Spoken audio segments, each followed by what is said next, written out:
Monaco, c'est l'Italie. C'est San Remo, c'est tout le passif de l'Italie.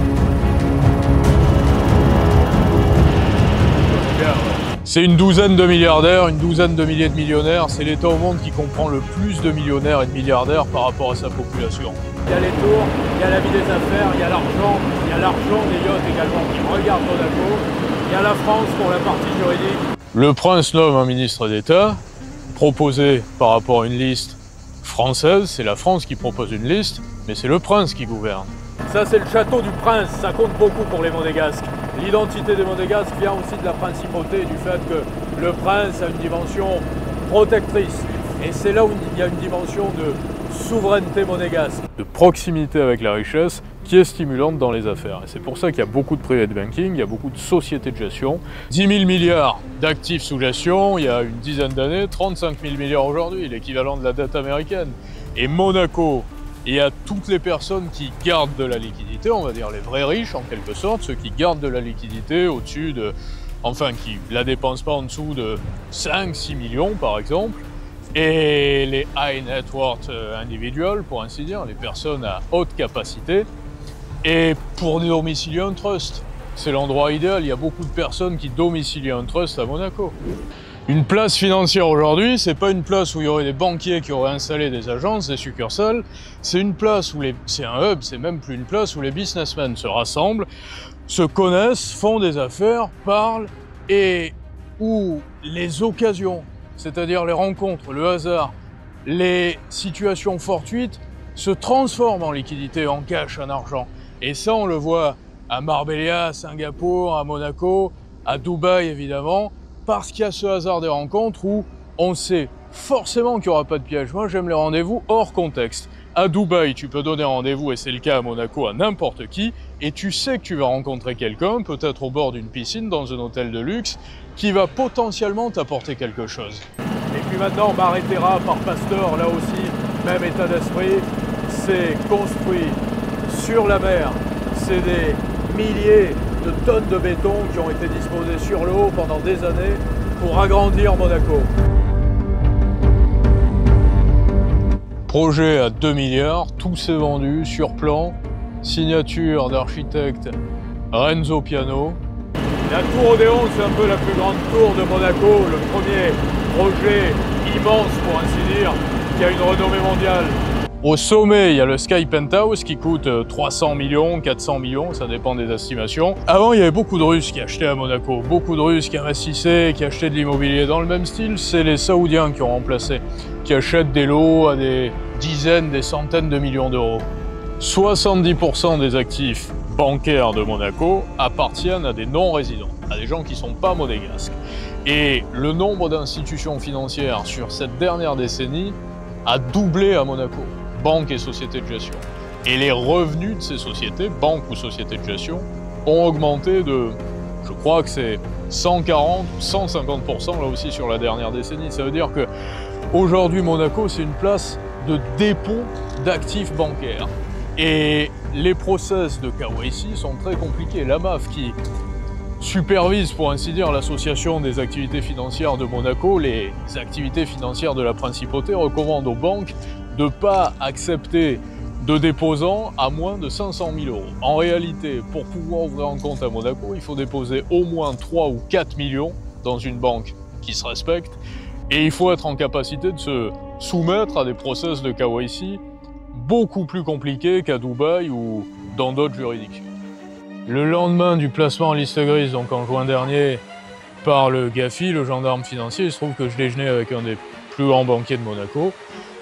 Et sincèrement, on ne comprenait pas parce que aujourd'hui, il n'y a pas de trafic à Monaco. Aujourd'hui, à Dubaï, si tu veux changer de l'argent, jusqu'à 15-20 000 € par exemple, avec un passeport, tu vas dans n'importe quel exchange à l'aéroport, à Marina Bay, et tu changes 15 000, 20 000 en laissant l'adresse de l'hôtel où tu loges. Il n'y a même pas besoin d'avoir la nécessité d'avoir une adresse fixe à Dubaï. C'est impossible à Monaco, ça.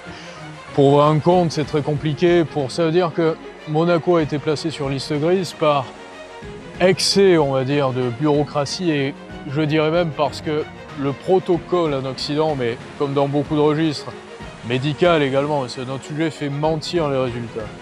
Et ça va changer à partir du moment où il va y avoir des places, et ça se fera à Dubaï, probablement à Singapour, à Hong Kong, en Asie, qui vont noter sur le plan de la finance, là je parle, les actifs, les catégories d'actifs. C'est-à-dire qu'aujourd'hui, je ne sais même pas s'il y a une agence de notation en dehors du monde occidental, donc en Inde par exemple ou en Chine, dans laquelle il n'y a pas Moody's ou S&P qui est actionnaire à hauteur de 50 ou 70%. C'est-à-dire qu'aujourd'hui, ce qu'on appelle la finance en quelque sorte, mais même dans le monde qui n'est pas du tout occidental, est une finance justement 100% occidentale, puisque ce qui fait quasiment la pluie et le beau temps sont les organisations suprêmes qui reconnaissent ou pas une monnaie. Pourquoi une monnaie est une monnaie par exemple? Parce que le FMI va reconnaître une monnaie comme étant une monnaie d'État, comme étant une monnaie. Elle lui donne un numéro, un certificat ISO pour ainsi dire, qui fait que la monnaie de la Corée du Nord par exemple n'est pas une monnaie. Et aux yeux du FMI, donc il y a les organisations internationales et puis il y a les agences de notation. Les agences de notation sont uniquement occidentales pour le moment. C'est que réellement, il y a des personnes qui ont fait leur argent ailleurs et qui passent et qui veulent apporter leur pierre à l'édifice en saisissant, on va dire, l'opportunité d'aller sur les nouveaux secteurs d'activité, plateformes d'échange, tokenisation d'actifs financiers et différents registres qui sont connexes, on va dire, à la crypto-monnaie, mais pas à la crypto-monnaie simplement comme investissement ou comme il n'y a pas l'état d'esprit casino. Ce qu'on appelle la tokenisation d'actifs, qui est un marché qui va prendre des parts énormes durant les temps qui viennent. Ça se fait déjà plus aux États-Unis et au Moyen-Orient qu'ici. Le seul intérêt, c'est pas de permettre à des gens qui n'en auraient pas les moyens d'acheter une partie d'un bien immobilier. C'est ce qu'on raconte. On dit on tokenise un bien immobilier et on peut acheter une partie du bien immobilier. C'est pas ça. C'est de créer un collatéral. C'est d'avoir une capacité dans le monde des crypto-monnaies, dans le monde des jetons, de créer un collatéral, de créer un sous-jacent à partir d'un bien qui était physique.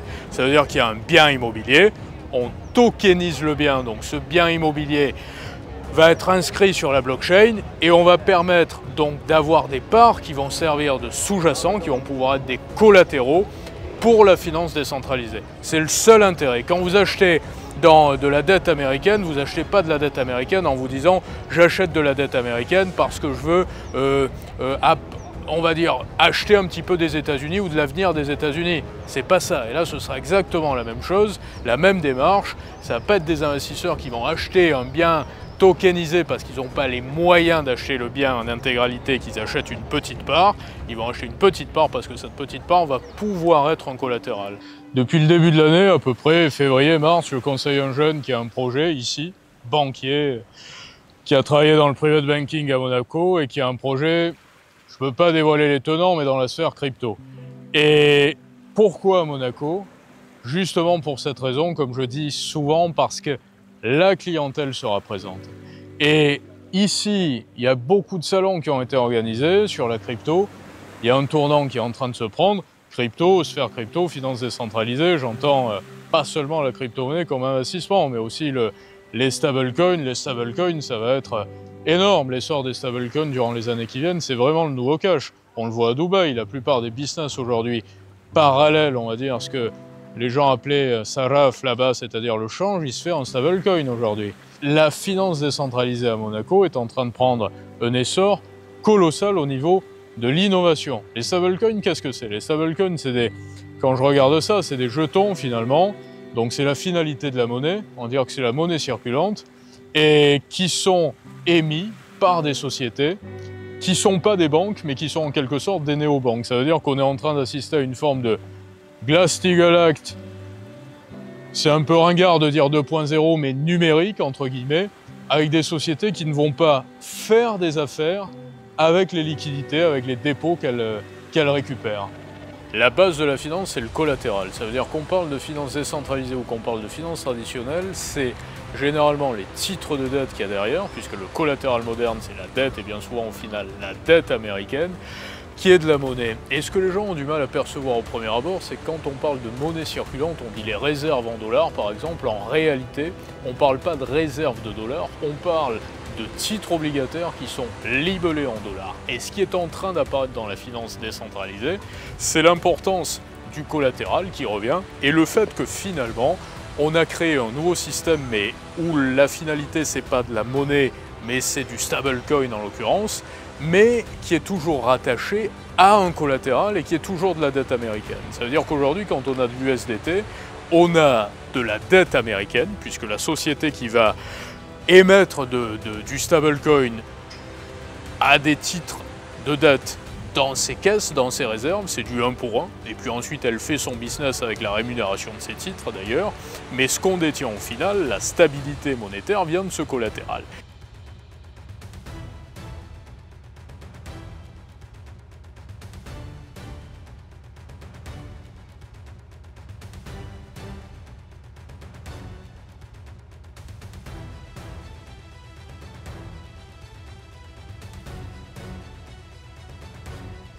Il y a un terreau pour la clientèle d'ultra riches qui va être cliente pour du private banking, puisque Singapour, Hong Kong, Monaco, Los Angeles, toutes ces places comprennent des individus qui veulent avoir un rapport privilégié avec les banquiers, pouvoir téléphoner à toutes les heures du jour et de la nuit, ou avec les sociétés de gestion. Parce que le private banking en réalité, c'est de la gestion.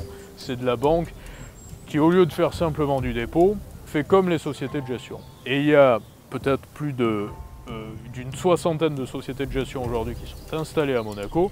Il y a une vingtaine de banques. Alors les banques sont essentiellement des banques qui sont dépendantes des autres pays, parce qu'il doit y avoir 5 ou 6 organismes qui sont des sociétés monégasques.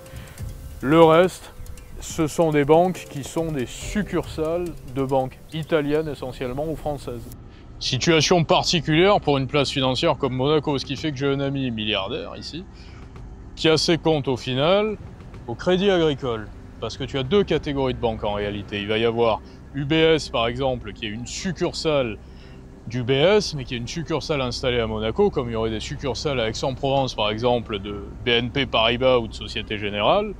Et de l'autre côté, CFM Indo-Suez, qui est une banque monégasque, donc qui est une société monégasque, société anonyme monégasque, une SAM, mais qui est une filiale, puisque cette SAM appartient à 70% au Crédit Agricole du Crédit Agricole. Donc c'est une société qui est monégasque, mais qui appartient au Crédit Agricole, et quand il va y avoir des dépôts à CFM Indo-Suez, donc que ce soit de la part d'un monégasque ou d'un français, ce sont des dépôts qui indirectement sont au Crédit Agricole. Donc CFM Indo-Suez n'a pas de compte auprès de la Banque Centrale Européenne. C'est le Crédit Agricole qui a son compte évidemment de banque à la Banque Centrale Européenne, et les dépôts de CFM Indo-Suez sont logés sur le compte du Crédit Agricole indirectement à la Banque Centrale Européenne pour la part qui revient donc en proportion là sur les réserves obligatoires, sur le question comptable, on ne va pas rentrer dans le détail. Donc je veux dire par là qu'il n'y a pas de banque monégasque, il n'y a pas de banque centrale monégasque d'ailleurs. Et ça n'empêche pas les gros déposants de s'installer à Monaco, comme ça n'empêche pas pour gérer leurs assets, mais même les entrepreneurs dans le private banking, d'avoir de grands projets à Monaco. Je pense à un banquier qui est en train de développer une méthode, même dans la fintech justement sur le Bitcoin, uniquement entrer et sortir sur du Bitcoin, et qui permet d'avoir, je ne vais pas entrer dans le détail, mais des points de rentabilité, des marges colossales, un peu la même méthode que ceux que j'ai rencontrés au Cipriani d'ailleurs derrière, Objective Trading, et qui sont installés à côté de Monaco aussi pour ces raisons-là, parce que la clientèle est présente à Monaco et autour de Monaco. Eux, c'est un petit peu différent, mais c'est le même concept, Objective Trading, mais sur le S&P. Ils entrent et ils sortent uniquement sur 2 heures. Et le trader d'Objective Trading, c'est ce qu'il nous expliquait, il travaille 2 heures par jour, uniquement sur le S&P. Il entre et il sort. Donc Ilan Bielilev, tu as fondé Objective Trading avec 2 associés, vous êtes 3, et finalement vous formez des élèves qui vont devenir des investisseurs, mais qui n'investissent pas à terme régulièrement, en majorité en tout cas avec leurs deniers personnels. Ouais. Ils utilisent les propres firmes. Voilà. C'est-à-dire qu'on les aide. C'est assez nouveau comme concept. Le principe de la propre firme, c'est d'avoir accès en quelque sorte au marché avec de la liquidité qui n'est pas à soi, si j'ai bien compris. C'est exactement ça. Voilà. C'est les propres firmes qui mettent à disposition les capitaux. Du cash.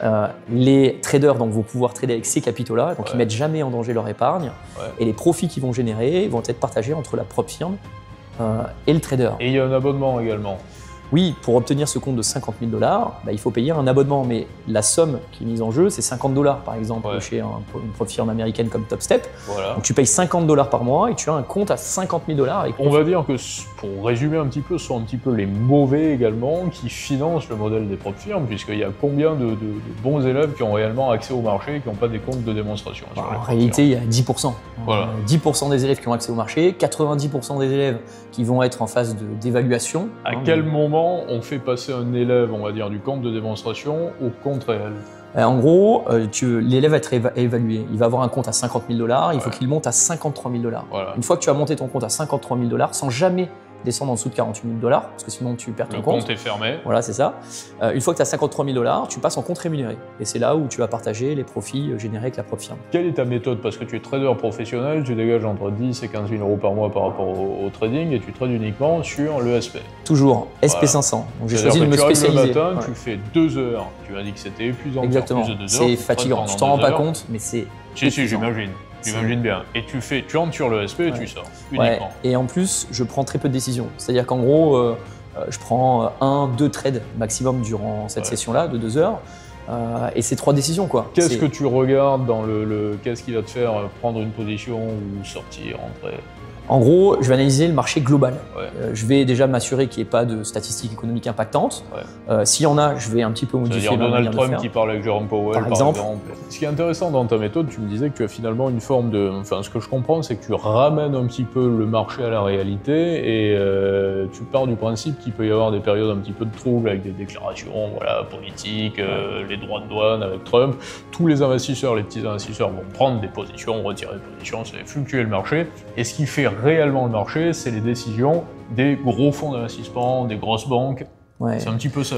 En fait, le marché, si tu préfères, il est drivé par les gros institutionnels. JP Morgan, et puis, de temps en temps, tu vas avoir des news qui vont faire bouger un peu le marché, qui vont... Il y a un peu d'irrationalité qui peut s'installer par moment. Et puis, moi, je vais... Tu arrives le matin, tu regardes ton ordinateur et tu te dis qu'est-ce qui est illogique par rapport au marché. C'est exactement ça. Et par moment, il y a un écart. Tu vois, il y a un écart de se dire là, le marché, il devrait être là. Tu vois. Et moi, je vais jouer cet écart.